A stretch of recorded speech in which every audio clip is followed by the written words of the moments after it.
folks. Hello, hello. It's your girls, Ro and Amanda, here for Hey, another episode of the Tribunal. How you doing, sis? I mean, I'm here. I'm alive. I'm fed. I'm Yep, that's an existing. important one. That's an important Right. one right I'm there. watered and I'm fed and I sleep. So I mean, I You guess I'm has a okay. sleeps, you has a eats, you has a breathe. Yeah. So win And it? I mean, yeah, yeah, fine. I Yeah, we'll go guess with we. that. Yeah, sure, We should go with that. sure. I'm a little congested and I'm not exactly sure why. Um, because the weather where I'm at is pretty decent. Don't even get me started. Started? Should I not even get you started? Welcome to, for those who know, like I'm in the East Coast up north, and in my particular state, weather Uh, is deigned by Sybil with her multiple personalities. One day it's 70 degrees and beautiful, and then on Halloween we get snow. yeah, boy. You Like got you got like a because nice snow too. because uh global warming isn't a thing. So like this No, snow in science. It October is is in fact the thing. completely The and thing. utterly just, the will of God and Mother Nature and any other figment of natural disasters that you want to attribute to our weird weather patterns here in Massachusetts. But Mm, it's okay. Um, I mean, right. I'm doing all right. Life hit me a little hard this week. Ooh. Ash dog had to go through some surgery, so she's walking around with a very huge scar and huge staples. It kind of squashed my Halloween plans for Mm. yesterday. But I brought some Halloween to the house because I wore my costume for like half the day. So I mean, you, which I think is a really good thing, but just to step it back because you went kind of through that really quickly. So your dog unexpectedly ended up having to have surgery this week. well, something was found on her, and Mm-hmm. I am the paranoid, meticulous type that when anything new shows up on a pet, the first thing I want to do is get it looked at. Like I don't. Right. I think You our life which you has shouldn't taught us. wait. I think our life has taught us that procrastination often leads to death. Yeah. So I Yeah. have been Accurate. adopting this mindset of, oh no, something feels weird. I'm talking to all the doctors. For Mm-hmm. me, husband, dogs, a bird, doesn't matter. If something Mm-hmm. is weird, I'm getting it checked out. And my choice to do that this time, thinking it would just be like another bump, maybe just some liquid under the skin, which she had one a few weeks ago, and that one was Mm-hmm. just liquid and they drained it and it was fine. So I was like, Mm-hmm. oh, this should be no problem. Well, this one wasn't fine.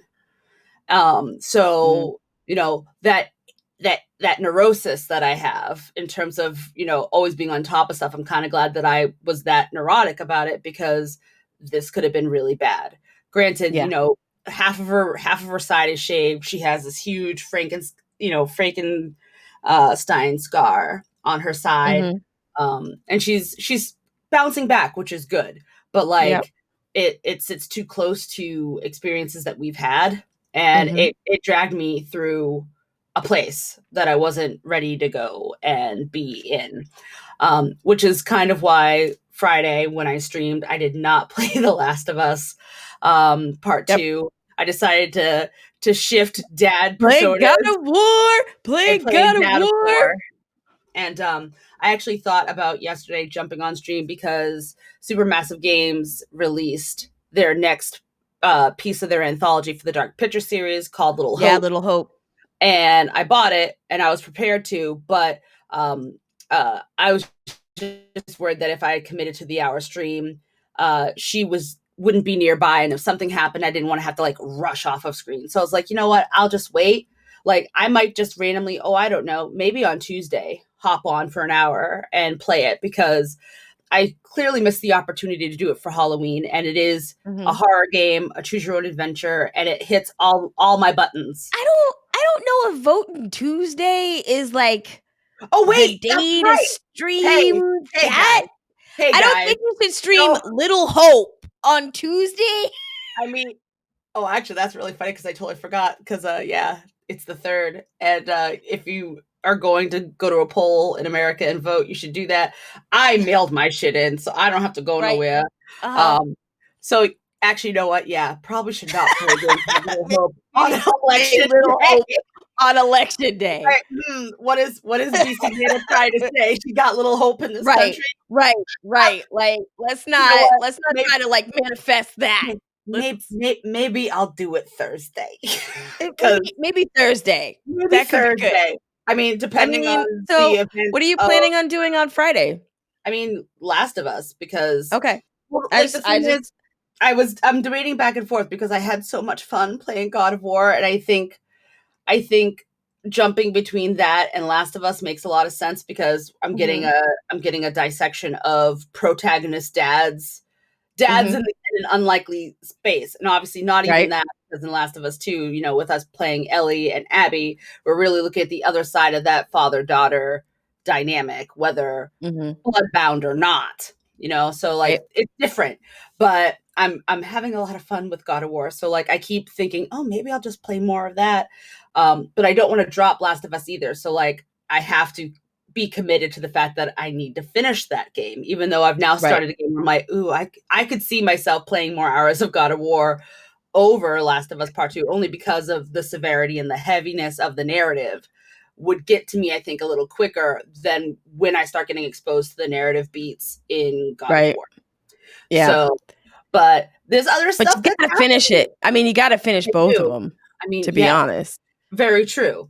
So, Of course, you should have played one of them, like, years years ago, ago, but I agree. I'm eating my humble pie right it's now about delicious it. though, right? It's I like mean, it's got walnut. it's several years late, so it's a little Mhm. stale, but that's on me. But if you put it in the microwave and then you put a little ice cream on it, like, it'll be fine. I mean, but do I deserve the ice cream? No, because I could have done all this at the jump and been done. But me Mm, being a procrastinator, because this is see ties into my story earlier today, mm, because I mhm, procrastinate. I'm like, oh, it's a God of War game. I've played it. I know, and mhm. like I didn't know. You didn't know. I did not know. You So did now not know. here I'm like, shit. Here's Yeah, this now crow you don't pie. know. Num num num. Let me eat this now because Nom nom. But anyway, that's not You what we're gotta talking about. nom nom. We got a different topic today on the We do, tribunal. we So do, welcome to the and tribunal, y'all. yes, by the way, welcome to the Welcome. tribunal. I am actually not gonna hog and talk about the entire episode, as I often do, because I mean, I'm just used to going first, and I have a lot to say. you do. You absolutely do. And I mean, if you wanted to, I'd be fine with that. But if you don't want to, I can take point It's today. not about want to, because I can run my mouth at all times I about mean, we both anything can. for as long as I, am given breath in my body. But I thought it would be good to actually, switch it up and actually Okay. have you lead off with Okay, your cool. topic, Cool. So because I always end up leading off. I mean, I think that you just generally have a lot more to say about stuff than I I do. generally just like to run my mouth more, but No, I like to run my in the mouth, but I spirit, don't. I know, but I like to run my mouth more than you. I mean, if this is a contest, okay, fine. If you look back at all the tribunals and stuff, yes, you talk a lot more, and also you also then have a show on Wednesday where you literally talk more, For 2 hours. right? And I mean, Quite a I few. talk on Friday, but I'm playing more of a game and not really talking. But you're more talk driven. Okay, anyway, All right. back So at it back again. to all the things, So I, in the spirit of the month, because it is November and Thanksgiving is part of this month, in the theme Oh, of so being you're giving me thankful first spot and today. giving, because sharing is caring.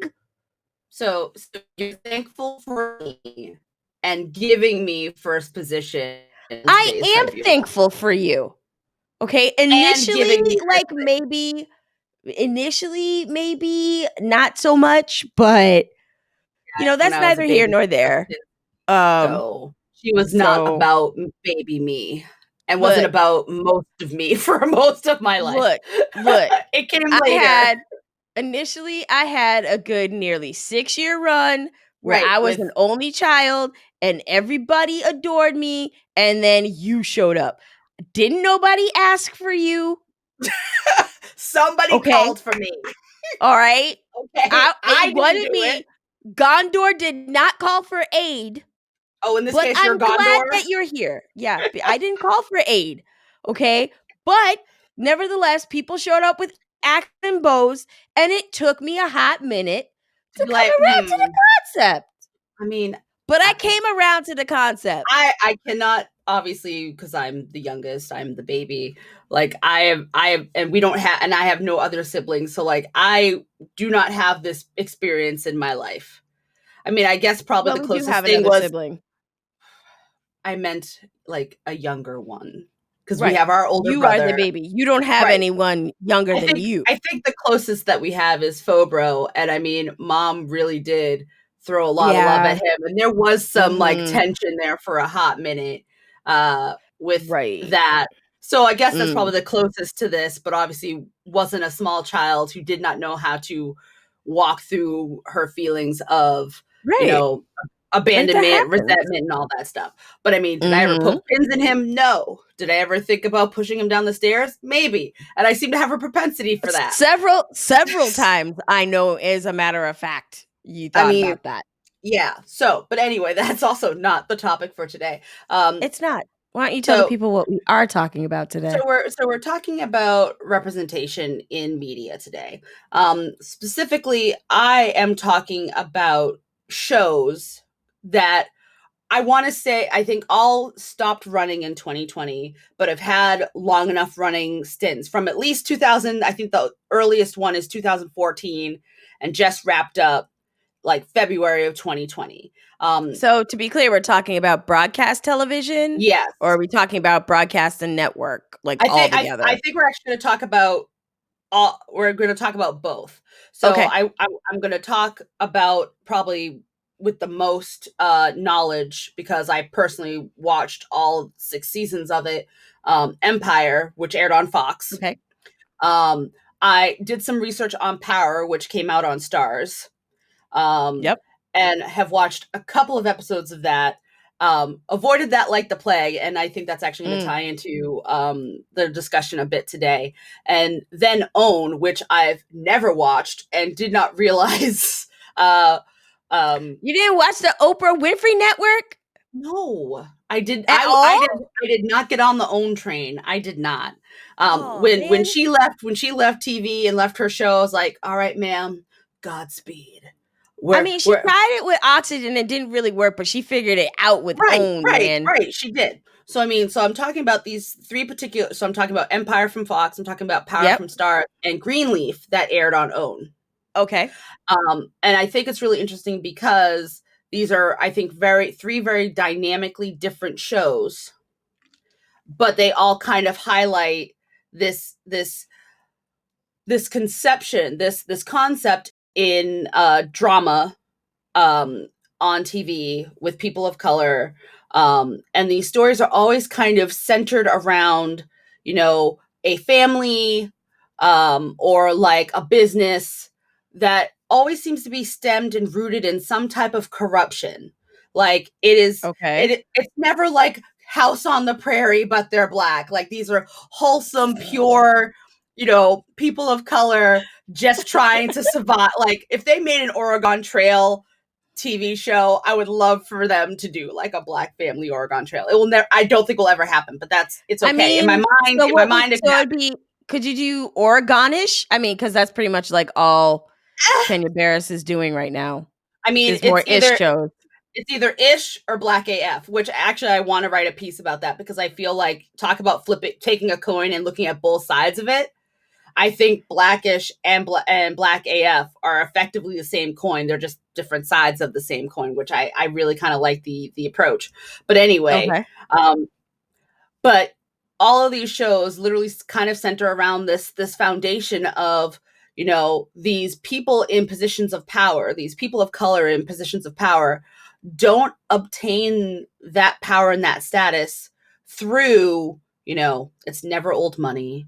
It's never through, I mean, I don't want to say it's not through work and perseverance because there is a hustle there, but the dialogue is different. The approach to that hustle and that grind to succeed is different. Like, it's not like, oh, I went to school and I got my business degree and I have a Fortune 500. It's like, no, I'm a drug dealer.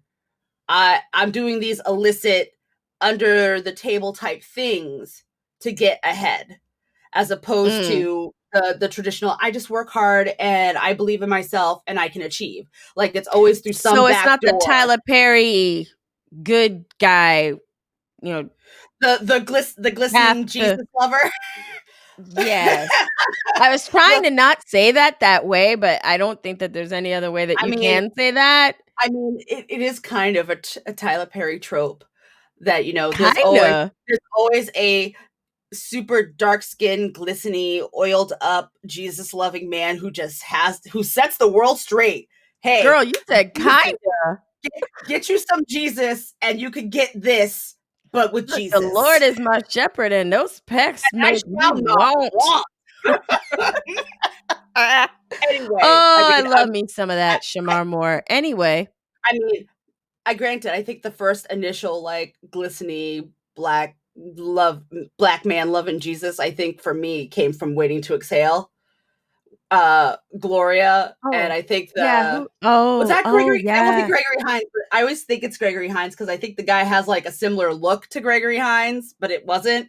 But he kind of looks like that, and he's all like, helping. Oh, it is Oh, Gregory Hines. Okay, I great, was about to say, like, great. I'm pretty sure that was Gregory So like Hines. here he is, like, hey, I'm just gonna help this church lady like move some stuff. I'm like, he can help me move whatever Ye the fuck I he wants. mean, props to Like Gregory Hines. Hines, Anyway, 'cause, but yes, so R.I.P. right, rest in power, sir. But Mhm. I don't know why the narrative, like that foundation of that narrative of like a family, like in Empire, which I mean, I'll kind of go through a synopsis. It is the story of the Lyons family, Lucius, Cookie, and their three Lucius. kids. I and Lucius isn't his real name, but you find that out way later in the series. And he has created a legacy.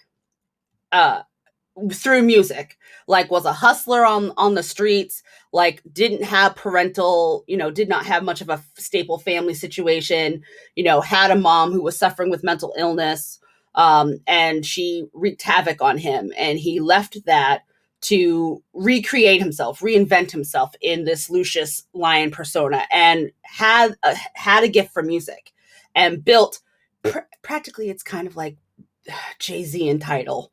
Okay. And I mean, I think there was some heat when Empire was releasing, because I believe Jay-Z was like, they literally just did my life on Fox.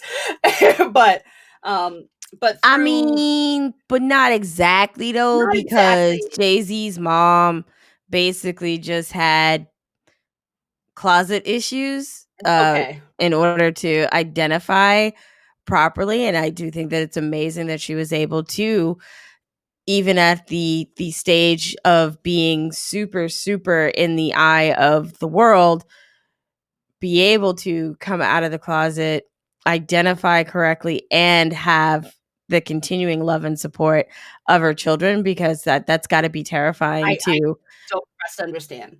But at the same token, I wouldn't even give like Empire that much love in it being like the Jay-Z story, because basically Empire is just Black Dynasty, but It please is. continue. I mean, yes, Empire in our minds is Black Dynasty with music. Like with music as its backdrop. And anyway, Lucius meets Cookie, who had, life wasn't easy either, one of three daughters, mom wasn't in the picture, loved their dad had a heart attack, because she was all up in Lucius's like teenage grill, and daddy didn't like that because he was from the streets and she was like out of school and was smart and was driven, and she made a choice. And I mean, I think she got kicked out of her house for that. So Lucius and Cookie practically raised themselves on the street, hustling and doing whatever they had to do to make things work, which I mean, the grind is real, the struggle is real. And I mean, that is a common enough story. Nothing wrong with that. But they managed to succeed after some dubious stuff, and Cookie goes away to prison for 17 years to cover for Lucius. 17 years in prison. And at this point, I think she has just had her third baby when she goes. Yep. And he does not visit her in prison for those 17 years. And No. and divorces her while she's in prison and hits Yeah. up Honey Boo Boo. Her name's not Honey Boo Boo, it's Anika. But but the story takes place with Cookie getting out of prison after 17 years, and Lucius has moved on, built this empire. He's got his sons throughout the whole company. One's a creative musician. Well, two of them are, and one is a mastermind with math and is effectively the CFO of the company. And there are all these power dynamics between who will, take over Empire, which is a record label, who will ascend the throne. And like there's gold and symbolism and flashiness throughout this whole thing. Like guilty pleasure show, yes, ma'am. I was all about that drama, that overly stereotypical Black culture urban drama.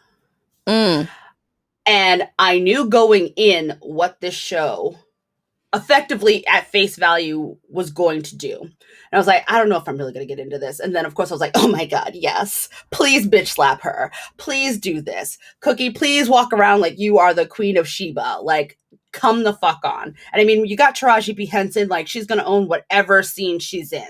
So like they got a dynamic cast and it works. But there's so many other things that are happening in these seasons that I don't think the show got a lot of credit for one. Okay. Because with all the flash and the bang, and the Lucius of the week, quote. I do be saying Lucius a lot. Lucius a like, lot. Lucius, what you doing this week? Lucius, why you with that woman? I mean, that woman's not the one for you. Don't you know? Lucius? We've talked about, catchphrases, and this show definitely had, elements of that. Lucius. Right, exactly. Like Cookie snapping her neck and being like, Lucius, come on. Like it happens. Or like they had it. It was all built in. But I like the fact that it started from this place of, okay, their beginnings were not ideal. They did things, and they never shied away from the fact that they started everything off of, something corrupted and something under the bar and something illegal. Like they were hustlers, they were criminals, they did illegal shit, they killed people, right? But you see, that, you see a bunch of the family members attempting to break away from their the habits that led them down those paths. And you see truly the effects of all of that on each of them separately when they kind of encounter it again now as, these adults, and with Cookie now back from prison, and they tackled mental illness really well in Empire, which I think is probably the hidden gem storyline throughout all 6 seasons.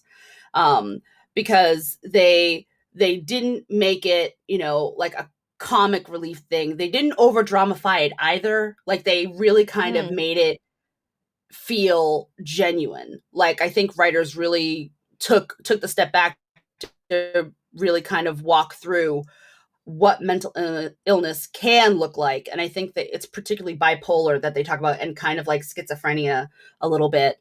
But they took so much care with it, which I appreciated, because I think a lot in Black communities and people of color communities, mental illness is not something overtly talked about, discussed. That white people shit. It's like, oh, you need to go talk about your feelings to go something. You didn't. You never talked about it. If you had problems, you kept that shit at home. You kept that in your coat.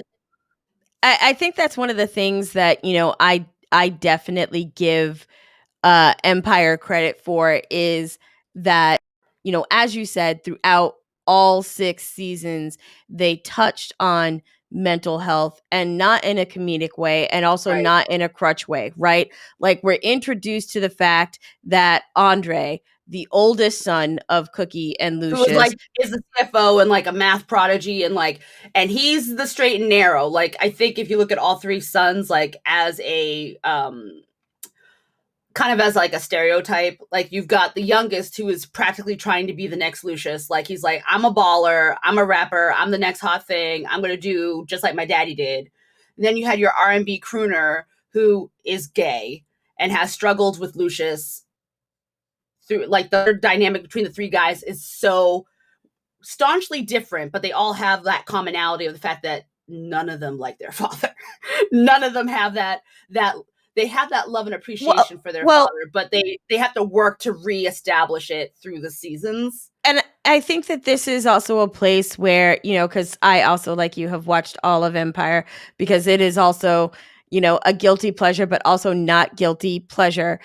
Because it is very easy to, if you look at Empire on a surface level, to miss the deeper nuance. I don't think Right. that you've had, or at least I don't recall seeing in my lifetime in prime time, a Black family that has so many issues going on underneath the flashy facade stereotype thing, Right. and the focus be on getting through and navigating the not flashy facade thing, right? Like I think there was a great balance between like the public vision of what Empire and the legacy, the Lion legacy is, versus all the turmoil and strife and pain and, you know, and all that's happening underneath the surface, and the fact that unfortunately it's not even about that. They're literally happening simultaneously, and you don't see it through the mesh of the world at all. And I right. really liked that, up that shit that you're supposed to bring it home, nope, it's following them. Like it's a shadow, it's literally attached to them. There is no getting away from it. So how do you mitigate both sides Right. So when you I don't want have to an option to put one down? The right. Black experience. Anyway, So I just want to take this back because I don't want to move too far away from the thought, because I think that it's a really important one, because I also don't think that mental health is always portrayed in, entertainment well, meaning that it's always sensationalized as opposed to presented in a way to provoke thought. And I think that right. Empire really did it in a way, even in places where, as an example, as I was saying, and we're gonna spoil some shit, so I hope you watched it. And if you didn't, I mean, well, if you when didn't we and you finish were this, you curious should about watch it, it. you may not want to listen to us. But if you really I don't care, mean, you then yeah, sit just through. just go and watch it because it's worth it. But as I was saying, we are introduced early on in the first season to the eldest son, who seems to be the most put together from the outside looking in. He went to business school, definitely is, focused on the business end of the empire and growing and expanding that, and always, being a right hand to his dad Lucius in To that his way, creative venture, right? Like he because Lucius is the idea man, and Andre is the back that helps make those visions happen. right. So Andre's thing is that he is not musically talented like his father nor his At brother. So the way all. that he could stand out and of somehow be in his father's world was to do the business side, to support the business side, because that's not necessarily where Lucius shines. The whole label is built off of money that Lucius was able to get his hands on because of what Cookie ended up going to jail for, Yep. right? Some dirty And that seed money that was her money. Like she acquired the money.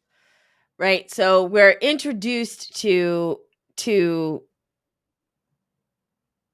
Andre's mental illness in that he has these conversations that happen in his head with other characters, and then we see him like reacting back and when he's brought into reality. And I thought that that was an interesting way to portray, you know, manic depressive with schizophrenic tendencies, to show that it's not just, oh, somebody in the corner writing on the wall with their own blood, but it is as simple as, something that I think I do and more people do, but for many it is a sign of, hey, there's something off. And then I have, I run multiple scenarios of things before I go out and do them in my head. And in my head, I have those things play out with the actual people that I'm going to be talking to or trying to this pitch on or things like that. And so I thought it was interesting is that that's the way it was portrayed in the series of him having these conversations with people, and then in it being revealed to the viewer that in reality he's just by himself in a room. Yeah. And so this whole conversation is just happening in his head. I And the way really that like it that feels, they really kind of even, I mean, taking a step back from that, like they don't shy away from the fact that, there's a bunch of people out there who have been misdiagnosed. Because I think at the beginning they're like, oh no, he's just stressed. So like he just needs to like take this stuff and chill. And they misdiagnose him and they give right, him these, I think these I don't know what type of medications they are, but they end up exacerbating everything because it's not the right stuff. And then you right, kind of see him kind of, I erupt effectively, and right. starts making him like literally psychotic, and he Mhm. starts manifesting. I think I don't know which season. I'm thinking it's like season I think 3, maybe into 4, where he starts manifesting this woman that he has this relationship with. And mind you, poor Andre like had a wife at the beginning of this, was about to have a baby, and was like, I thought he was going to have like a smooth thing throughout this whole thing, like maybe one like marketing snafu and like he'd be able to get out of it, but they really put Andre through the ringer through these 6 seasons. And he already had, an issue with his family because one, he marries a white woman, and this is a very urban, stereotypical, our own, you Right. know, uh, Because uh, he got on and left their ass for a white girl. for a white lady in school who was also conniving, ambitious, and driven, and like they were like a They were a team. very good power couple, They though. were a I good I will have to team. say. And then they're like, I "Oh, just we got to get rid of that." So I'm they only do. going to interject here, sis, because I'm just looking at the time, and I know that you have 2 other shows that you want Yeah, to talk about. So I but guess but I what but I I would think say is like, what's oh, your core focus of as far as representation in the media? Why does Empire stand out for you so much? I think it did so many things well. It introduced a lot of concepts fairly well. Even though, like I said, and I think all 3 of the series that I'm going to lightly touch on all kind of have that core of, a family and or an entity starting from this place of corruption and either working through that to make that palatable for them or them overcoming it in a sense. Because at Empire, by the end of it, they all have walked away from those beginnings, and they're like, that will no longer be a part of the narrative for them anymore. Like they walked away from that criminal aspect of it as if like we don't need it anymore. Whereas like shows like Power were literally it's a drug related, crime, like a drug dealer who is like trying to build up his crew and turf wars and all that stuff, with also all that other, drama that apparently gets associated with like drug Okay. cartels. Okay, so I have to ask you because you touched on it a little bit earlier. Why did you avoid Power when it initially began Oh, airing? oh man. So there was such a strong hype for Power when it was coming out. And I think my aversion to it was, okay, is Power effectively trying to be or compete with things like Breaking Bad or with Okay. like Weeds, which were also, I think, on I think Weeds was on HBO, I think. Like I felt like No, it I seemed think we was it was on on Showtime. Stars. Okay, but it seemed like, No, oh, I think it was on Showtime. like Showtime's had Weeds, Stars has Power. So it's like if you don't have like, Yeah, but I felt like there and was like this Steph weird said, competition of AMC had Breaking Breaking Bad. Bad. So I felt like, oh, we're just gonna throw this together and compete in this market of, drug cartel, like drug aficionados with a heart, maybe like more to it than that. So I think at the time I was very much into Weeds, And I think I just got oversaturated with the narrative. So I was like, it's just gonna be like all of those things, but with like Black folks. Like to me, it didn't seem that big of a deal. And later on, I think around season 3 of Power, like friends of mine were like, no, girl. Like the first season, Oh. absolutely, because they have to establish it, but then everything else starts to break away and there's like sustenance there. And I was like, oh Okay. shit. Well, shit. Like I missed the nugget. Like here I am, like I claim to be like a truffle pig when it comes to like great Mm. narratives and being able to sniff things out. And I missed this truffle like so bad. Um So and Power actually was a truffle to find. Because I yeah, haven't watched any of it. yeah. I avoided it as Power is well, a truffle that but like I have very different reasons for avoiding it than you did. I was curious if so yeah, our I think reasons I would was be just the same. oversaturated and I missed and I took the hype train as just a hype train without it actually, looking into the research to see if it was actually there was a value there. I don't like So 50 Cent, and therefore I don't like to support anything that he does. I mean, okay, you got your reasons. And then, I Yeah. mean, I've started watching Power, and I mean, yes, I think the first season is going to be very much that stuff that I was like, oh, I thought the whole thing was going to be this, which is why I was not about it, but it's not. So I'm Mhm. just going to stay the course on that. And then the last series, Greenleaf, which I don't have own, did not watch this, but this has Tyler Perry written all over it because I think he was a part of the writing and he was an executive producer for Greenleaf, which effectively is kind of the family that prays, but a series Uh-huh. of this family, that deep down do love each other, but they have so many problems. Sibling rivalry, lies, stealing, Mm. murder, drugs, daddy not liking me, mommy not liking me, them trying to do stuff to their kids doing stuff to them. But like, family's family, but maybe not so much with the Greenleafs. And then they have the whole church aspect Right. in Greenleaf, which, like I said, got Mhm. Tyler Perry written all over it. Got to put some Mhm. Jesus in it. Because if Jesus isn't somewhere in Black urban culture, then people like, where's the Jesus part? Because I don't, and I still haven't really figured out why there seems to be this, hey, if you're But Black, then you're most likely religious. It's like, that's not exactly true. I again, I think that that's where we start, playing into and existing in those areas where we're real deep on the stereotype, right? Right. Like that's a place where we are not comfortable.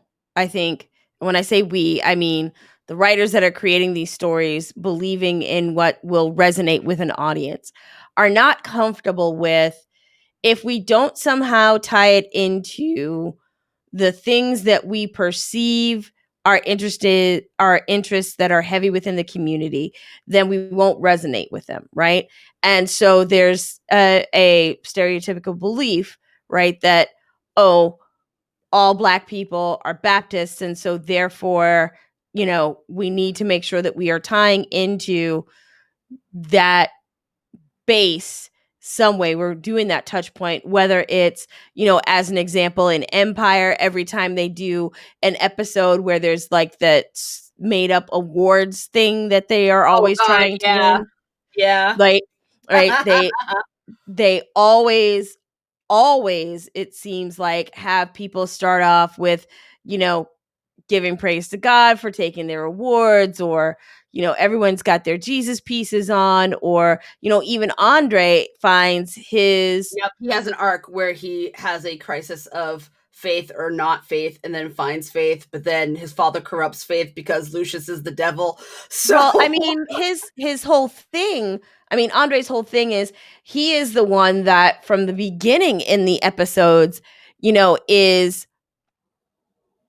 based in faith, right? He was already going to church. He was already developing a relationship with his pastor, and that's what he was using as like his salvation and guiding him, and the rock that he pinned his being able to overcome his shortcoming on, right?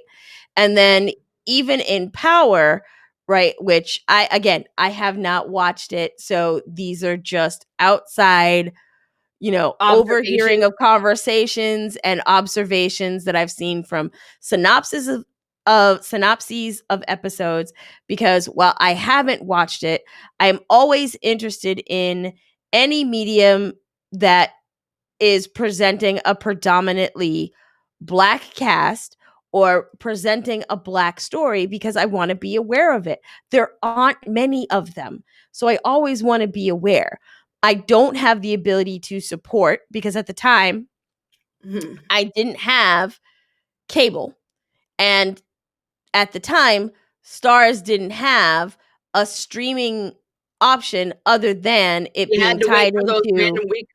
Like, Stars is free for these 2 weeks. Get yourself some Stars and then maybe buy a It, subscription. but it's not even that, because again, I don't have cable in my home. Like, I don't have a cable box. Right. And I haven't, and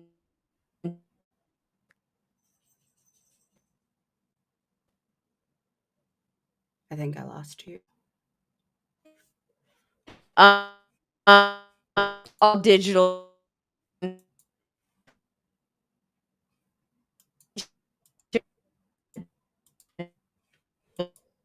The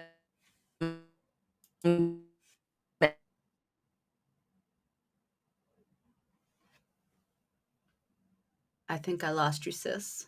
I think you did. Are you dead? Great. Yeah. Yeah. The stream is completely lagging right now. Great. Great. So now it's just the Amanda show. Whatever, I guess. I don't know what to do. I don't know if you can tell. Yeah. Great. It's just me. Well, she fixes it. Great. Wonderful. I did not hear anything that she said, unfortunately, because she lagged out. So don't know how to carry this past that. Oh,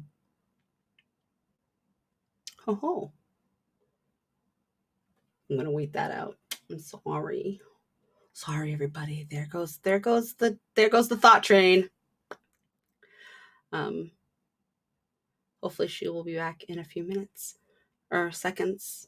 Hopefully, because I am not prepared to carry this alone. This is a heavy weight for me. Yeah. Great. Just when we think we've got it, everything gets blown to shit. Thanks.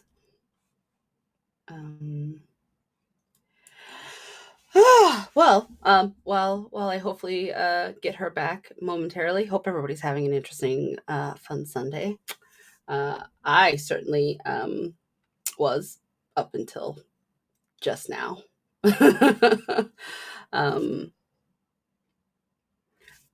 But anyway, I guess while waiting for her to potentially come back, I guess never mind. There you are. Can you hear me? Coming back. Okay, great. Because I have no idea what the fuck you said before you lagged out, so I can't respond to anything because I don't know what you said. Yeah. I don't know what happened there. Everything just blew up. It was like, That was fuck this conversation, shutting it down. like, it was such a good conversation too, though, and I was just really upset because I like looked and I was like, I saw Soulsy say, and thank you for the shout out in the chat, that like you're lagging, and I'm like, why am I lagging? Because I tested my internet, see, but that's the problem. I started talking shit about Comcast and not having a box, and they were like, I take your bandwidth, bitch. But anyway, thank you, Soul6, for letting us know. Thank you so much, Soul6, for letting us know that. But so basically what I was saying was that it is a slight pander move. Okay, yes. To help ensure that the medium, the show, resonates in some way with the base that they're trying to get to watch, right?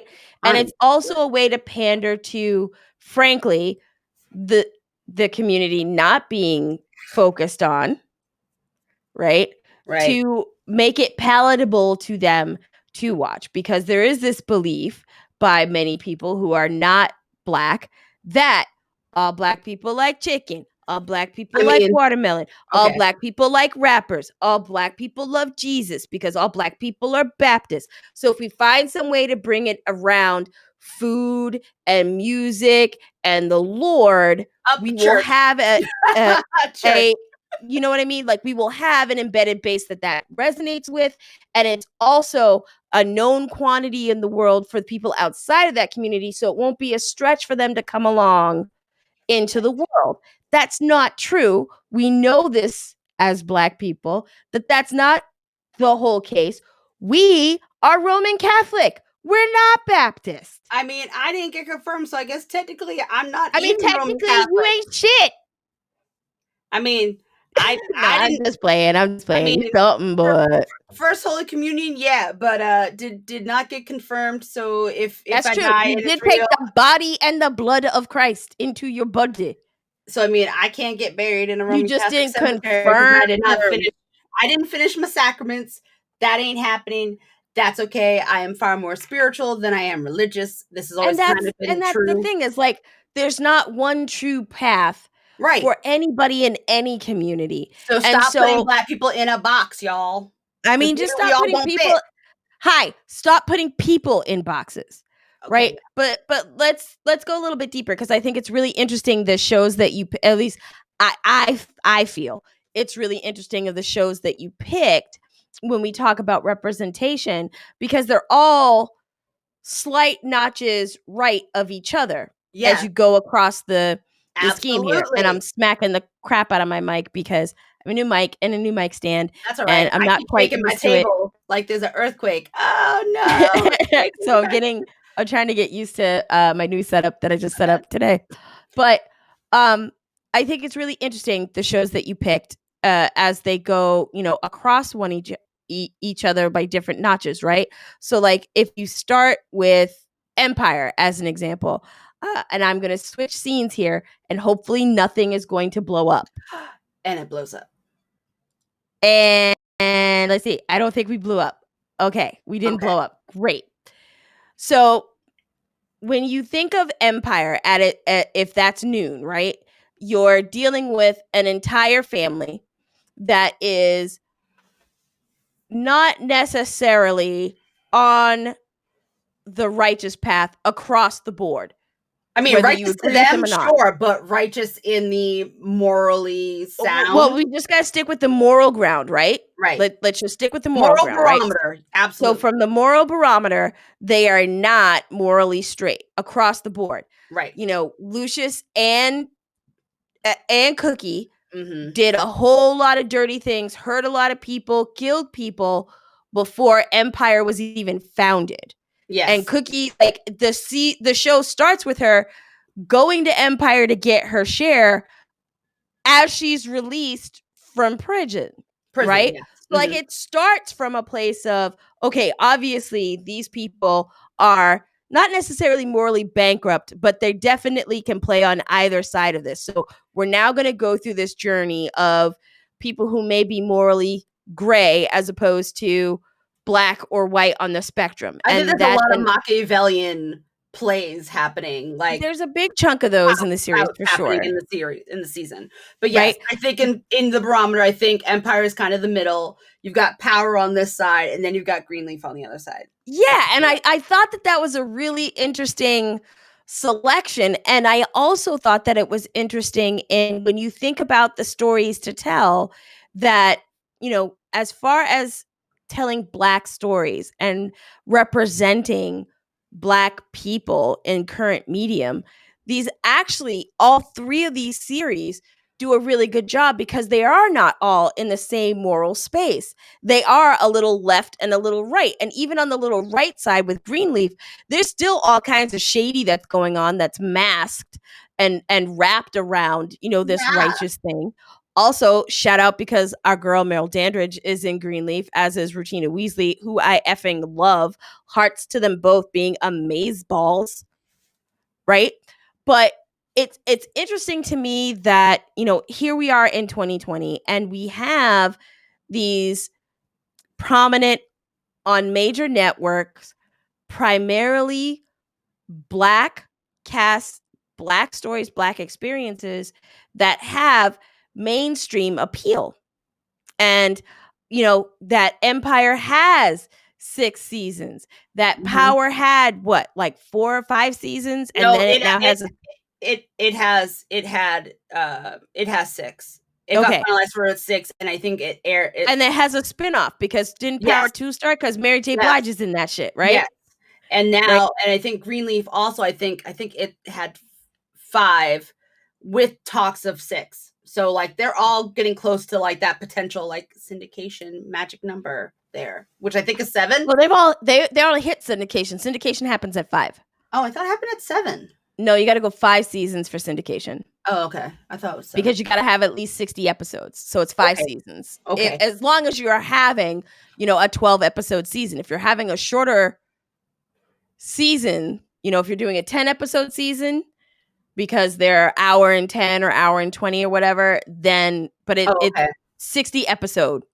But no, so I mean, I think at the end of the day, looking at all this, one, like, I'm really glad to see that in the course of, because I think the earliest, I think Power started in 2014, Empire started in 15, and then I think Greenleaf was right on the heels of Mhm. Empire, and all these shows have been here for years, Yep. as opposed to now I think on like Hulu you're getting shows like Woke that might get 1 or 2 seasons, or Shrill, which I think got 2 seasons, which not necessarily of color but that's very female empowerment forward, female Yeah, driven, but which I Trill's really like. shooting another season right now. That's why A.D. Bryan isn't physically present for a lot of I mean, no SNL one's stuff. physically present for a lot of stuff because of the pandemic. No, but I But mean, SNL is taping live and she's still part of the cast, but they did one thing where she was like, "I'm out in the remotes and I don't know where I am." And that was basically their way of being like, she's not going to be here for a hot second cuz she's shooting the next season of Shrill. Shrill, which if you've never watched that, that's also pretty amazing. I like that a lot.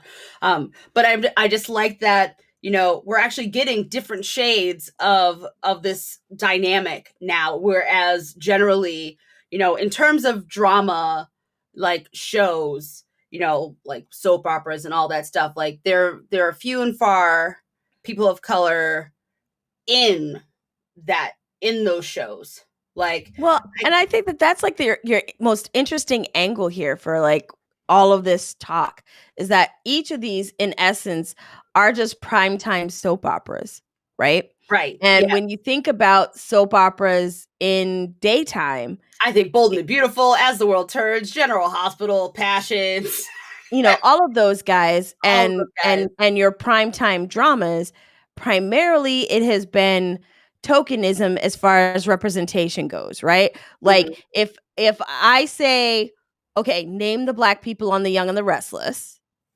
Shamar Moore? Or was he General Shamar Moore, Shamar yeah. Moore. And I Though think they were he's not like, with us, right. though he's not with us anymore, Christoph St. John, Oh, yeah. Oh, yeah. Victoria Rowell. Like I can name them, bro. Oh, I'm glad you can, because I'm like, I know there were more. I know there was at least 3. But, I mean, I think Shamar 3. Moore. Like how big is that cast? Right. And like they've been on for like, well, I mean, not so much now, but like General Hospital and stuff Before like that I was ran for born? decades. And like, why didn't your What? Young and cast the Restless shift is with the still time? on. And right. I don't. It's, Yep. Go mm, ahead. mm, Yep. um, Go ahead. mm. It's just. I mean, and if you look at the dynamics of like who watched Mhm. daytime soap operas, like the fact that there was a whole demographic of people who were investing in all these storylines that were happening there and not seeing Mhm. themselves in them is painful, because like our mother loved her soap opera block, and I tried really Mhm. hard not to be about them because I had to wait. It was impossible. I had to watch through all those so I could finally watch Toonami. Yep. Like, and I'd have to tell her what happened on her soapies before I could have the TV. And I'm Yep. like, up, Stefano's back again. I thought he was Yes, he dead, is. but nope, that was Nope, his he's twin back. brother, and now he's blind and has synesthesia. Oh I my god. I I mean, remember that. well, actually, I mean, Stefano didn't have synesthesia, but No, but I there's mean, like, always I somebody remember, who like, when he went through the whole thing and he came back, but he didn't remember who he was, and then he was blind for some time. Like, like Lord have people mercy. get amnesia and live separate lives, and then all of a sudden, I think Jason all of a sudden remembered he was Jason, and then went back to Port Charles, and Oh it's my like, are you gosh. fucking kidding It's like, me? Anyway, neither here or there, yeah, totally separate discussion. soap But operas. but at the end of the day, like these are all deeply seeped and I think a bunch of the right elements, even though we're still, Mhm. like you said, still kind of pandering, like still like, oh, if we let these things kind of linger in the background, people will be like, oh, I can relate to this in some fashion. And if, as long as we don't beat them over the head like baby seals about, this Black cultured, urbanized experience, Mhm. um, it can be palatable, like you were saying. I think I might try to watch Greenleaf, even though I've never been a part of like the religious belt or anything like Mhm. that. So I don't know how much of that I would be able to personally link to, but I mean, I love me some drama, so like, why not? I um, mean, you do love you and some it's Tyler drama. Perry, and I mean, Tyler Perry, I think, has always done family drama very well. Mhm. Like, I think we've talked about this before. Like, I'm not a big fan of the Medea aspect Right. of Tyler Perry, but his Tyler Perry Presents those movies, Mhm. like acronym, acronym, acronym. Acrimony.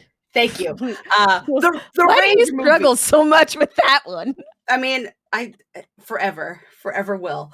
That movie, I call that the Black Rage movie because Taraji P. Henson is just mad. And she has Lord every have right to just mercy. be mad. She That one, mad. She Family was That mad that Prays, one. She Diary was of a Mad mad. Black Woman, Why Did I Get Married? Not Why Did I Get Married to? That should never have been made. Um, that was just Janet Jackson having a meltdown for 2 hours Oh, I because she was mean, going but through some shit. But that's she not. went through some shit. But I'm hopeful Mm, that the focal lens is readjusting and focusing, and while those tropes and stuff are still kind of present, they are not the staple that is bringing people to these shows anymore. Like okay. there's a maturity in each of these shows. It's showing progress in these directions.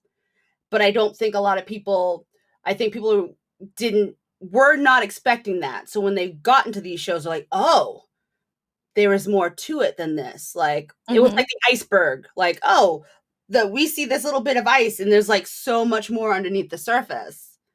Yep. And I'm recognizing that, especially because I had preconceived notions of certain things. And even I'm like, nope, I have to get my head out of my ass and Mhm. not always assume until I've actually journeyed through it. And I come to that Right. conclusion on my own. So I that's mean, why I because kind of even want to bring up within that. with even within our own community, like we tend to judge things beforehand, and I would say like there's no one more critical of the Black community in America than the Black community in America.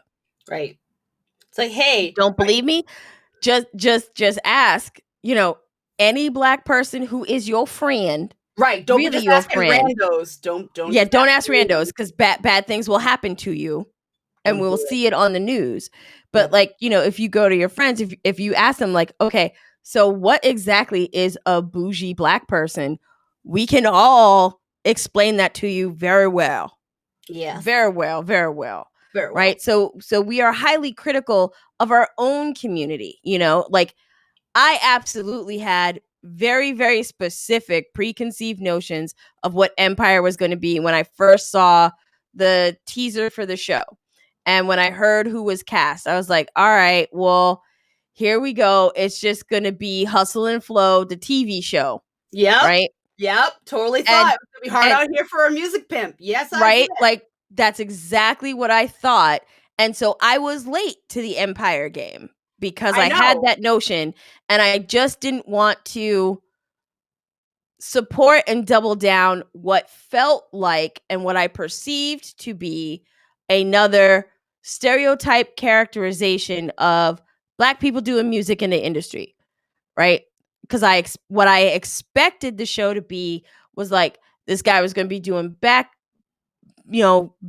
deals, Which I mean, he and does in the first few which seasons. Like he absolutely does, like throughout the whole thing. But I expected that the focus was going to be on him doing these backroom deals and probably moving drugs in order to get money to do this thing. Like there wasn't going to be any legitimacy to what was happening, and we were just going to watch the demise of this empire. So Lucius to me right. was always like Caesar. The empire was going to To fall. turn on him and everyone was going to stab him. And actually, I'm not going to lie, I totally thought in that last season, like when the family was like, we got to take him out. Like I thought they were all going to like A2 Brutus and like stab him. Right, but that's what I expected it to be. I didn't expect for it to be a journey through this broken family trying to come back together and still be a family and learn how to be loving and supportive of Maybe one even actually another. understand what the expectation of a family is and what a family actually is, like You know, expectation versus reality. I was very surprised when they started the whole line of, you know, um his son that was played by Jesse Smollett, who I can't remember his name right now, the character's name. Jamal, Thank you. you're But welcome. I thought that it was very interesting that they even had a storyline where Lucius, who was a very machismo, powerful black man, Literally threw his having a son in the gay. trash, like threw him in a trash can. Well, I mean, I wasn't surprised about that, but I was very much surprised by the way that they navigated and presented, one, in a very real way, how pervasive homophobia is within the black community. That, you do have this black father who is not understanding and accepting of his son, and at the same time is in public praising him for being able to be so successful in this music industry, but still emotionally and physically abusing him. And I thought the way that they navigated that was really, I don't want to say spectacular, but it was very, very good.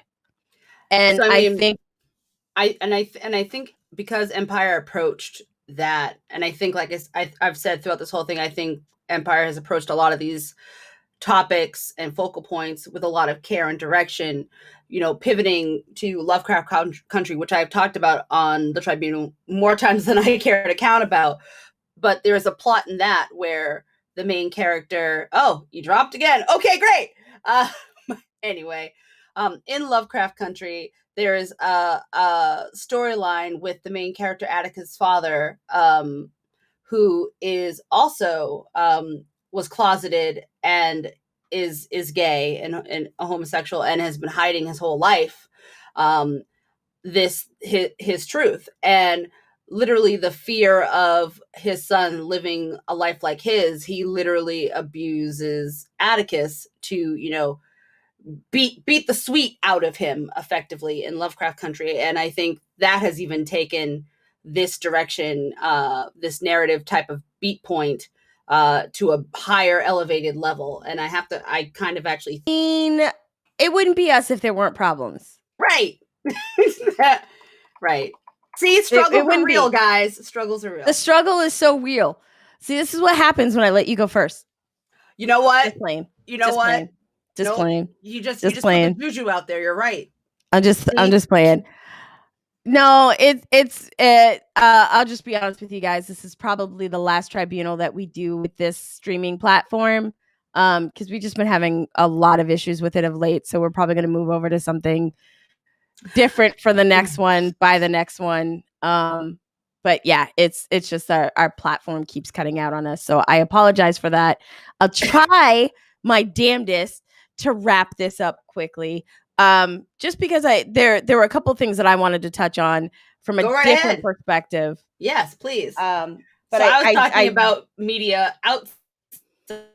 I think influences of representation of the media behind the camera. Right.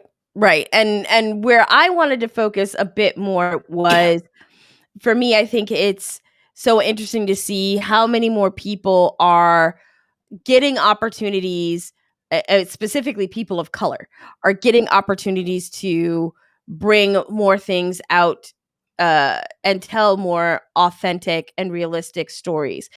For me, I look at kind of the last few years, and it's amazing to me. We've touched on Tyler Perry, who we've mentioned in this episode already, but building his own studio and becoming a billionaire, actually on paper, billionaire. And that being very much in part to all of the stuff that he has built, the stage plays to books to movies to TV shows, producing and, even acting in, and props given where they're deserved. But when I started thinking about representation in media, I want to make sure that we're careful not to just focus on the actors and those stories that they bring to life, but actually the people creating those stories and the increasing opportunity that people are getting to create those stories and to tell them. Empire, I absolutely believe, got greenlit because 3-6 Mafia won a damn Oscar for It's Hot Out Here for a Pimp for Hustle and Flow. And that was an amazing story. And music was an element of Empire too, because they were music labels. It's a heavy thing. Okay. And Lee Daniels gets to do that because of the other things that Lee Daniel has done. Didn't Lee Daniels do Empire? And also, I think there was another like girl bandy one, the Stars one. Didn't watch that one. Queen Latifah was involved in that one, but I didn't watch that. There was a weird crossover. It was right on the back end of like Glee falling from grace, and then that tried to pick up and take its spot, and it just didn't work. But that's a different story, right?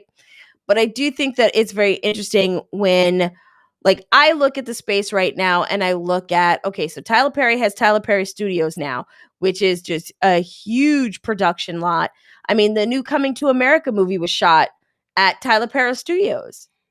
Like, that's amazing to me. It wasn't shot in Culver City. It wasn't shot in California. Georgia is now this huge hub for the creation of entertainment.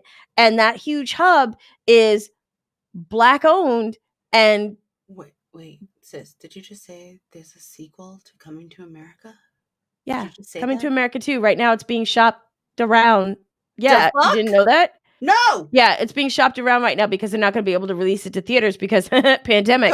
So, excuse me. Hot damn. It's being shopped around right now between, I think, Netflix, Amazon Prime, Apple, and one other venue that they're, trying to get the most money for and create a digital distribution deal. But yeah, Coming to America 2. Like, there were photos Eddie Murphy shared on his Instagram of like him and Arsenio, and it was at the same time that like Will Smith was shooting something else. I can't remember what. Was it Gemini Man? I don't know, whatever he was shooting at Tyler Perry, because it was like just this big celebration of like heavy hitting blackness all at Tyler Perry Studios. Was it Bad Boys for Life? It might have been. It might have been, because I believe it was, because Martin Lawrence was there too, right? So like you have this massive me either, but you have this massive hub of Black creativeness coming out of Georgia. And then I started thinking about and looking at, okay, well, when I think on the last few years, as far as creators and, writers, production companies that are being founded, things that are getting greenlit, like there are a lot of amazing things happening. There are so many more opportunities for people in color, for people of color in the media industry, that I just want to take a second to kind of acknowledge and also give props to those who laid the foundation for this work to happen, right? Like, Issa Rae has a production company. So it's not just that, she's a writer and an executive producer of her own show, which she basically took the web show that she was doing out of college, turned it into a deal with HBO, but she has a production company now. Marseille Martin, who just turned, 16? Mm-hmm. Has a production company. Okay, she's already released 2 movies. I did watch Little. I watched It were Little. cute. It were cute. Yeah. I enjoy, Yeah, I enjoyed that immensely. Yeah. but like that was a movie that came out of that she produced when she was 14. This Yeah, young Black woman. Yara Shahidi has a production company. She's also got, a 501c3, right?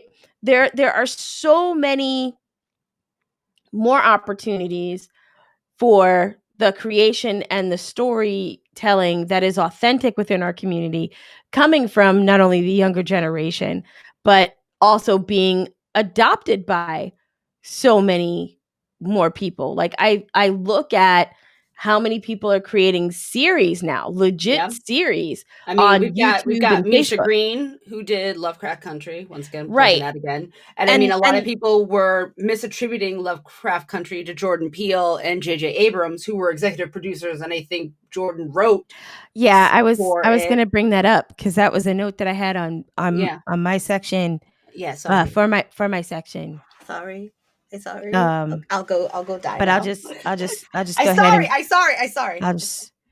But It's so I think that on the Misha Green thing, per my notes that are right here, because I thought it was interesting. I really wanted to kind of dig in a bit more because I wasn't very familiar with her before Lovecraft Country. And frankly, because of so many people pointing out, hey, for all you people who keep patting J.J. Abrams and Jordan Peele on the back for Lovecraft Country, understand that like they produced it. And I think that like when I looked at IMDb, there was like I only saw one, but I could be wrong. But I saw one episode that was directed by Jordan Peele, but the actual developer and the showrunner, so the actual writer of Lovecraft Country, this treatment, was Misha Green, this young Black woman. And when I looked at her career, it was really interesting to me because it's kind of spread out all over the place. Like the project that she worked on before this, the most immediate one, that was Underground, which was a short-lived, which sucked because it was really really amazing good. I heard. Yeah. series that was about the Underground Railroad and Harriet Tubman. And she wrote like 20 episodes of that. And I think there were only 26 episodes. So it's pretty much like her Her baby. show, right? Right. And then before that, she had done a couple of episodes of Heroes, which was on NBC. And then she did like 6 or 7 What episodes. season of Heroes? Because there was like season 1 and then season 2, and then I think there was like a third half season because they canceled it. I believe it was early on in season 1. Okay, I was about to say when it was But good and it still knew its identity. But I would have to go back to the IMDb page to look at the date of the episodes to be able to tell you correctly. So don't quote me on that. But you Okay. can search it out on the IMDb's like I did. And then before that, she did like 7 episodes of Sons of Anarchy. So like it's a very diverse writing background that she has, which is why I feel like, because I'm only 3 episodes in on Lovecraft because I have to peruse it at my own speed. Yep. I told you to. But I think that it's very interesting in that here's a person, amazingly smart, I think super talented. We can all agree, Black woman who has, this very big breadth of writing experience. And I feel like that's why Lovecraft feels so visceral to me, because Sons of Anarchy was not a light puff piece. No. Okay. No. And, Heroes definitely had that sci-fi supernatural, I would say double talking kind of branching narrative. And so you put those two experiences together and then you add on the layer of dealing with race, acceptance, the history of racism in America. When I look at that writing experience, I'm like, well, of course you did the treatment for Lovecraft Country. Like all the work that you've done up to now was in preparation for you being able to do Lovecraft. To do this piece justice. Right. Because it is, you know, the violent, gritty nature of Sons of Anarchy with the sci-fi ethereal of a heroes and the racial overtones and undertones of undergrad. So I was like, well, of course she did this. And that's why it feels so grounded, well put together. Yes. Right. Agreed. And so then, you know, I started kind of bouncing around from there, and I just want to look at my notes because I don't want to mess anything up. But I thought it was really interesting because it aligns similarly to another issue with like the Candyman movie, that the remake that's coming out in 2021, right? And that's another area where continually the focus is being put on Jordan Peele. And I'm just like, I love Jordan Peele. This is Same. I take nothing away. He's a breath of fresh air in the horror suspense like gambit. I just think that he's an amazing storyteller. Amen from someone who's not period. And I think that he's an amazing storyteller. I think that he is absolutely breathing new life into the horror genre and kind of challenging what true horror can look like and feel like. You know what I mean? But you know, so many people keep talking about the new Candyman movie and Jordan Peele, and I'm just like, but he's not the director of the movie. But everyone keeps, you know, even in the media, it's like they have to remember to mention, but actually Nia DaCosta is directing the movie. It's just that, you know, Peele has written it. And I'm just like, you got to give people credit where credit is due.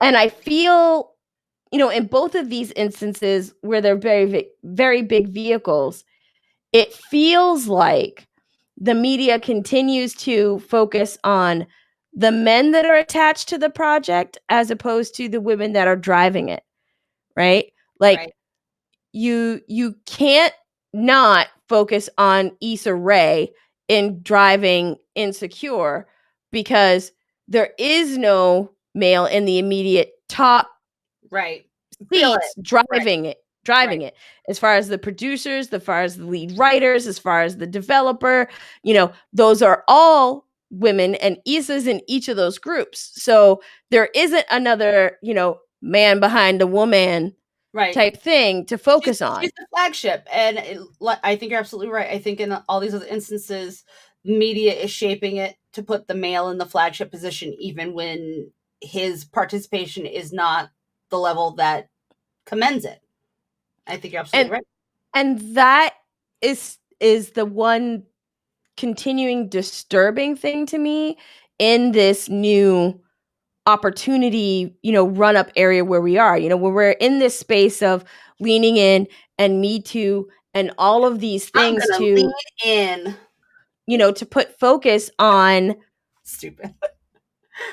I'm trying to push past it. You're making it very difficult for me. I'm sorry. But in this space where supposedly we are trying to make more space for women's voices and stories and validity and celebrating those, the same as putting focus on, you know, Black and Indigenous and people of color stories and voices and creating opportunities and paths to success and equality for all of these things along the same lines that have been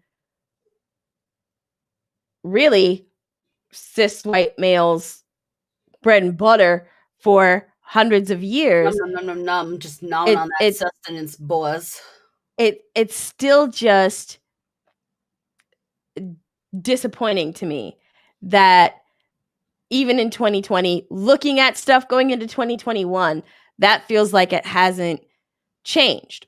But there's definitely more representation in the writing rooms, in, you know, who's being presented on TV. I always look at, you know, when I think about what's on prime time how diverse is that? Not necessarily what's available on streaming, because that skews based off of what you as an individual are actually interested in.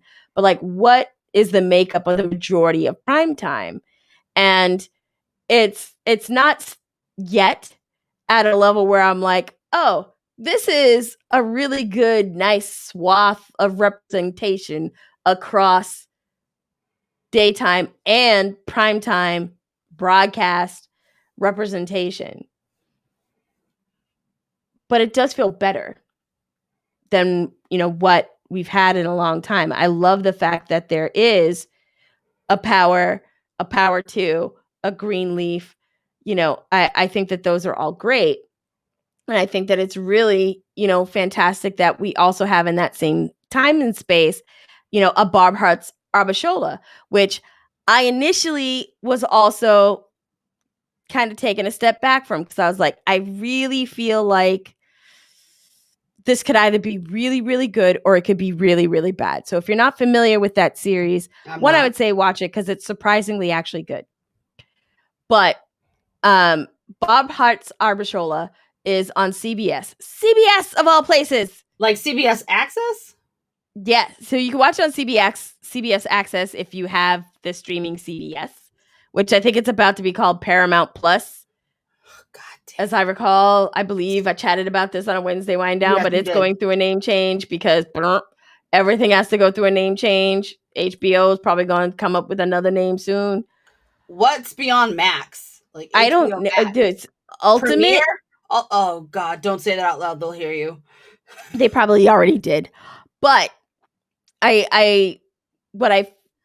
what finally made me watch was the fact that I absolutely love Gina Yashere, who is a British comedian that I absolutely adore. I think that she is extremely witty. I love her delivery. I love her vibe. I want her glasses because her glass game or style game is just always on point. I also want most of her tattoos. I just love this woman. And I was like, okay, since she's writing it, it's going to have to be like pretty decent. But I was scared because when I started reading like who was going to be involved, because I read a lot of the Hollywood Reporter and Variety because I'm that much of an entertainment nerd.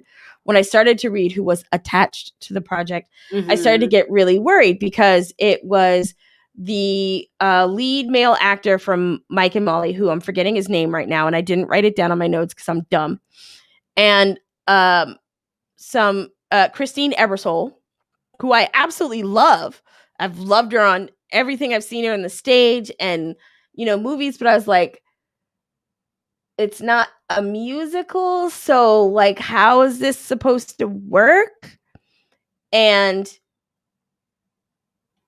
I was pleasantly surprised when I got into the episodes because it is about these two people. If you're not familiar, Bob, big Midwestern guy, the big guy from Mike and Molly, goes into the hospital because he has a heart attack. And his Nigerian nurse is the first thing that he sees when he actually wakes up. He's been a divorcee. She treats him really sweetly. He thinks that like she's super cute and wants to get to know her and maybe date her. So he tries to woo her. And so the whole thing is about him trying to, this very big, very white guy trying to win over this Nigerian nurse to date her and get to know their family. So there's culture shock things that are in there. But what I love about it isn't that they swing for the easy stereotype thing, but the majority of the show is each of them, both sides, Abishola, trying to learn and understand culturally where Bob is coming from and getting to know him as a person. And then Bob getting to know and trying to understand and learning culturally where Abishola is from. And it's not just the stark, oh, wow, this is an African black. So, like, this is super different, white dude. Like, you need to figure this out. But it's written in a What? way that is very carefully examining this relationship and the cultural differences. And I think that it's a very interesting bridge. It comes across as authentic and endearing as opposed to point fun at the accents for a half-hour episode, which is what I thought it was going to be. Like it was going to be all Like, this oh, back he's and gonna forth of say like, all these wrong things. She's gonna be right, cold and aloof and mean because you don't and understand, and he's not really right, gonna try, but he's still gonna win and her he's not going to anyway. understand. There's going to be all these misunderstandings simply because the accent's too heavy, and so like I thought it was going to be that. It's not that at all. Instead, like there's an episode where you find out that Bob's ex-wife, who cheated on him with his best friend and left him, Mm-hmm. and that's why they ended up getting divorced. She ends up back in the hospital, and the same hospital that Bob was in. And so Abishola's like trying not to get into the middle of anything because she doesn't want to be that person that's like so caught up on, well, what's your ex like and all that kind of stuff.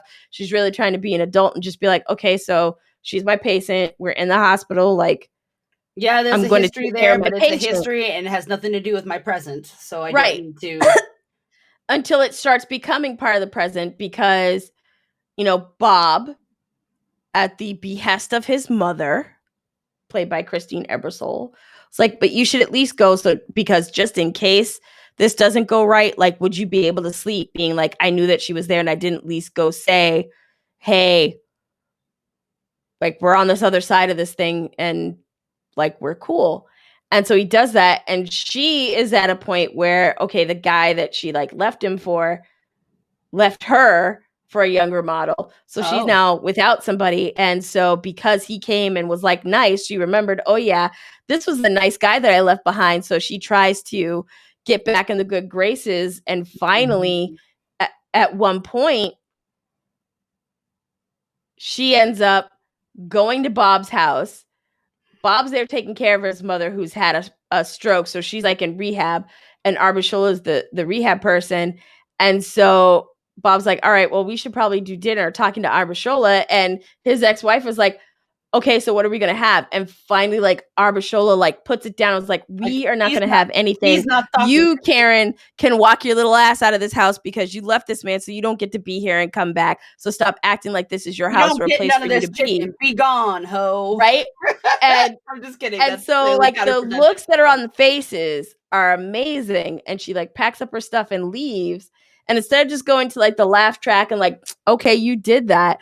What to me was so sweet and authentic is like in that moment, Bob turns to Arbishola and was like, that was the hottest thing I've ever seen in life. And then just lays a deep kiss on her in front of everyone, including her aunt and Woo! uncle and her mom who had a stroke. And she's like, I'm so glad you did that. Let's play this card game. Like, that's how like shit like that would go down, because then we Right. would all talk shit as we were eating Right. about what just happened. So I loved how actually authentic the writing is, and it's perfectly cast, and it's not a satire of itself, which I think very easily in different hands it could have been.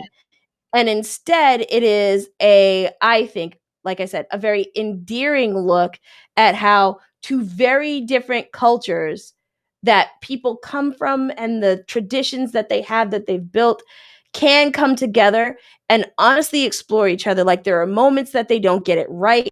And it's not a contrived moment that they don't get it right. It feels like it would be a natural, like I can see how that would happen in a new relationship, and the adult thing to do would be to talk about it, and they eventually get to that place where they talk about it.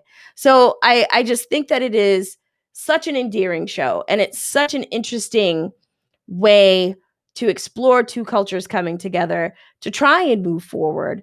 And they're not the stereotypical boy meets girl, right? Like we're talking about a heavy set older white man who literally just had a heart attack, pursuing a middle-aged Nigerian nurse, right? Like Abishola is absolutely cute, but she's not like, an ingenue type body type. This is a grown up midlife These love grown story. folks with grown feelings. Yeah, and I just think shit. that is a super, super beautiful way to approach telling that kind of story. And it exposes people to Nigerian culture, I should say, coming from a Nigerian woman. So it is from authentic places. They're not made up over the top, things that are being shared. So I just thought that was very interesting. And the last thing that I want to touch on before we go is, in looking at the behind the camera stuff and in looking at the opportunities for those things, I think that one person that never gets their right due and being celebrated in this instance is Robert Townsend. Because to me, Robert Townsend is like the quintessential indie film producer, director, creator, and teller of original Black stories that a lot of times so many people forget. Like, you don't, to me, get to Tyler Perry Studios if you didn't have Robert Townsend maxing out all of his credit cards to make Hollywood Shuffle. Like, do you even know who Robert Townsend is? No. Okay. I know. Take some Black points off. It's fine. No, because we don't. I'm trying not to do that.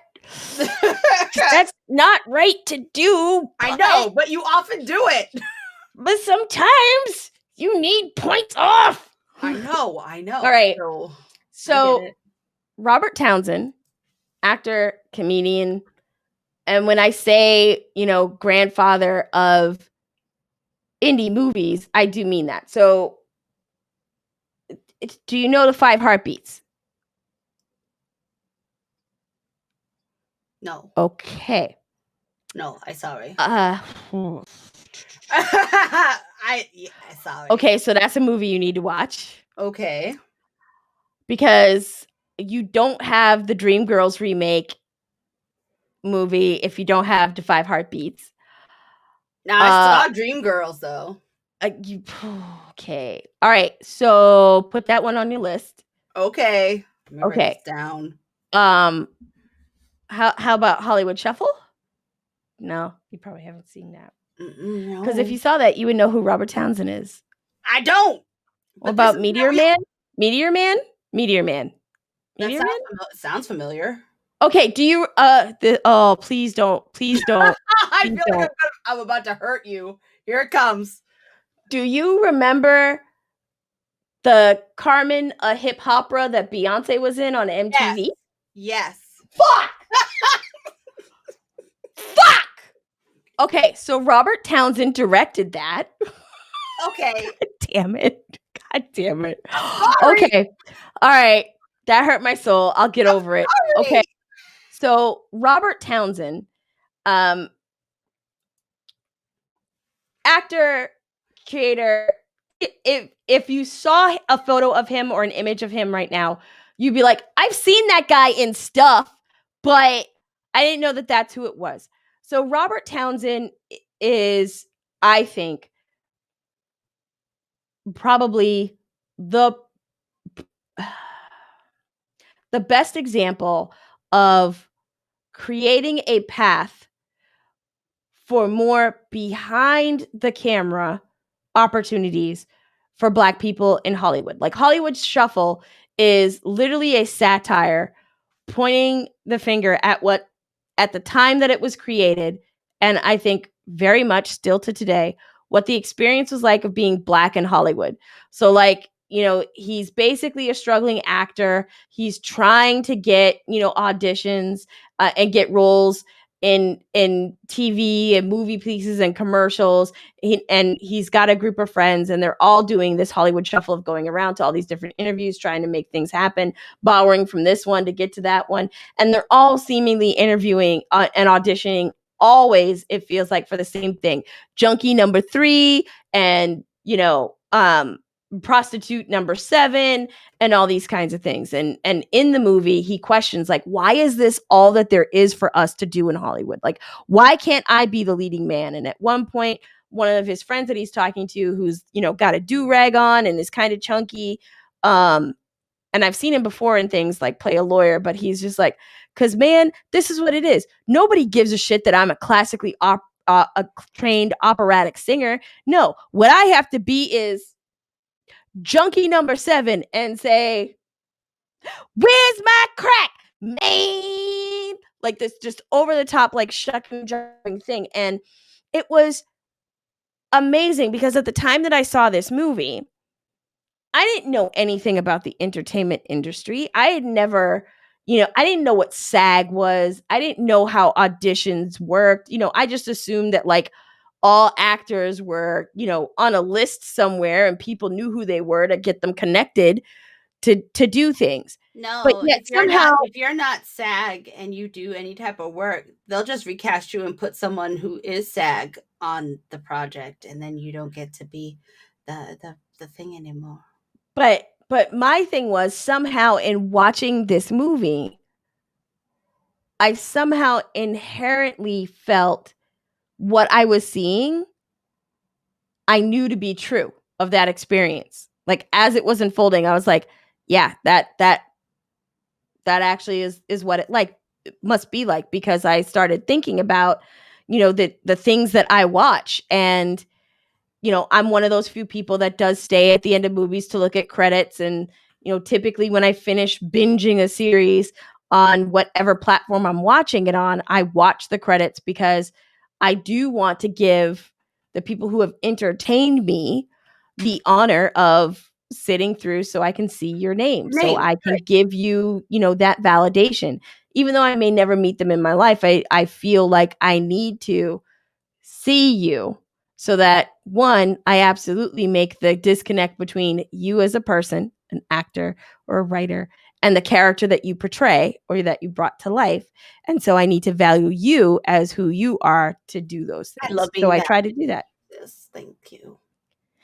And so Hollywood Shuffle really, in all honesty, and it's funny that I'm just realizing it right now as I sit here and say this, but Hollywood Shuffle is the thing that made me more aware and start to then look for and seek out the Black folks in everything that I was watching and taking in as mass media.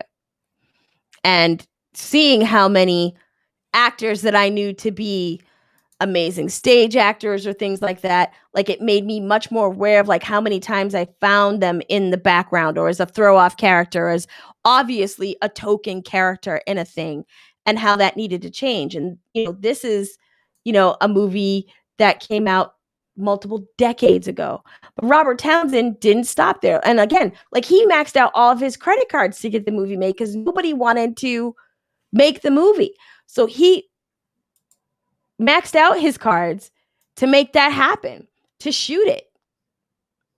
Like, to me, that's like another Dolomite thing of like, I'll get the money together, I'll do this damn thing because nobody will let me do it my damn self. So I just think that that's amazing. And I think that you don't get a present day. Am I boring you? No. Okay.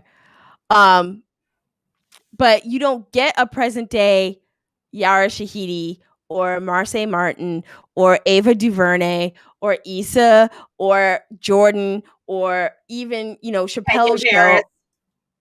Like you don't get a Tyler Perry Studios. You don't get any of those things if you don't have a Robert Townsend. Like he was the CEO of, and I'm going to say this, and you like, because I didn't know this existed. Did you know that there was a Black Family channel? What? Yeah, it like in 2007 it got bought out by the gospel music channel and turned into something else. But there used to be a Black Family channel, and Robert Townsend was the CEO of production for it. What was on the Black Family channel? Black Family channel shows. I don't even know. I was like, are you lying to me right now, internet? And the internet was like, no, I got receipts. And so like Here, for my 4 receipt, bitch. yeah, Anyway. and for like 4 years he was the CEO of production. So like, this was the Black Family Channel was like a, higher rung, cable channel that unless you had like the cable at the time, there was like every damn channel, like all the 12 ESPNs and all that kind of stuff. Like you didn't roll across it, but like it existed. I didn't even know it existed. And I was like, are you what? I surprise. So I was just like, teach me about this. I mean, another amazing, series that he did was 10,000 Men Named George. Like that shit was powerful. It made me cry. Like, I guess I say all of this to say you've got to give credit where credit is due. So many people do not give Robert Townsend the credit that he deserves. And I believe that you don't get to today where we are with so many creators now, with more Black producers, directors, writers, playwrights, all of those things, without a Robert Townsend Television, and all those things coming up, because he proved that you could do it and it could be successful. It could make money back in the 80s and 90s. Who knew? He did. He did. But I'm going to end it there because I can tell that you're pumpkining. So it's about time for us to go.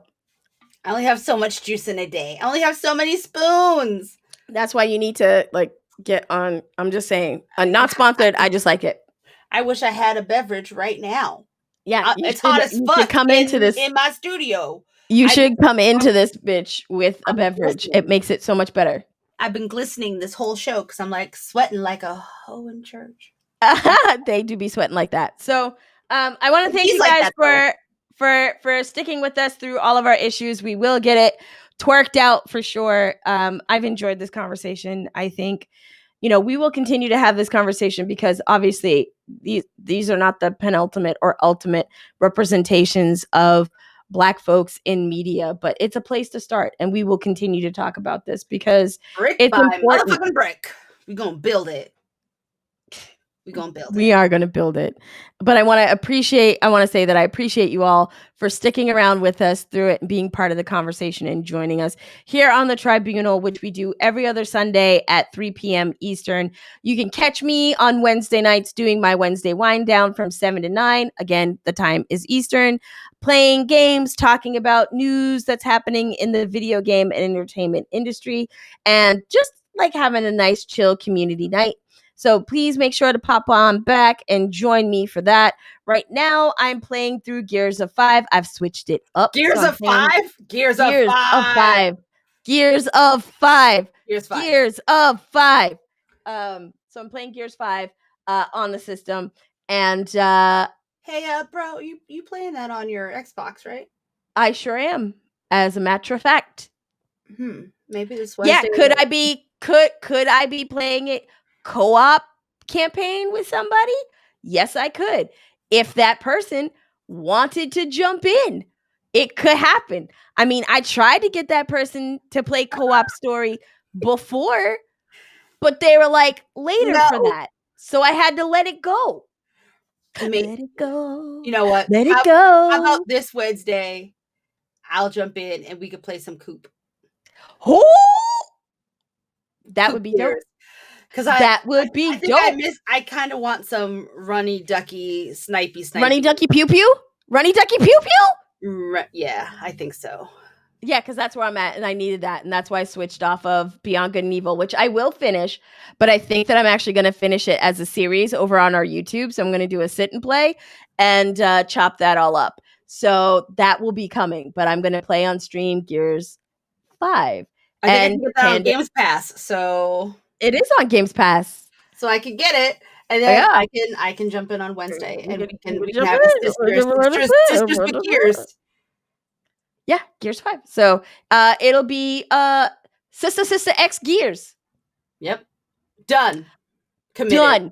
So that's going to happen on Wednesdays. And on Friday nights from 7 to 9, you can catch my sister over there doing her Let's Plays, where this week she's going to be back on The Last of Us Part 2, but she's alternating now between that and God of War on PlayStation 4 in preparation for eventually Ragnarok dropping, which I talked about on a Wednesday wind down. There was a rumor that it might be February 2021. I don't think it will be, but who knows? We don't know. We don't know these things. But what we do know is that we definitely appreciate you hanging out with us as we do our streams, being part of the conversation, asking us great stuff in chat. So I want to thank everybody who joined us today for the Tribunal. We totally appreciate you guys. But we need your help to continue to grow. So give us a follow if you don't already follow us. And that way you'll be notified the moment that we go live, that we're live. So you can join us in chat if you want to. It costs you nothing to follow, but it just helps you stay in the know about what we do and how we do it. You can, if you have Amazon Prime, you actually get a free sub that you can use every single month with any content creator that you want to support. It doesn't cost you anything to sub using your Prime sub, but it does benefit the content creator. So if you like what we do and you are an Amazon Prime user and you haven't used your Prime sub yet this month, we'd love to be the beneficiary of that sub. But as long as you're using it to support whatever content creators that you love on the platform, we approve and we appreciate, because we love seeing everybody on the platform continue to grow and move and be supported by their community. And we think that's great. But you can also support us with your dollars if you want to just straight support us with dollars, because I'm about to start a fund to get a very expensive new chair. And I don't think you need that chair. I want the chair. I know, but I don't think you need the chair. I want the chair. But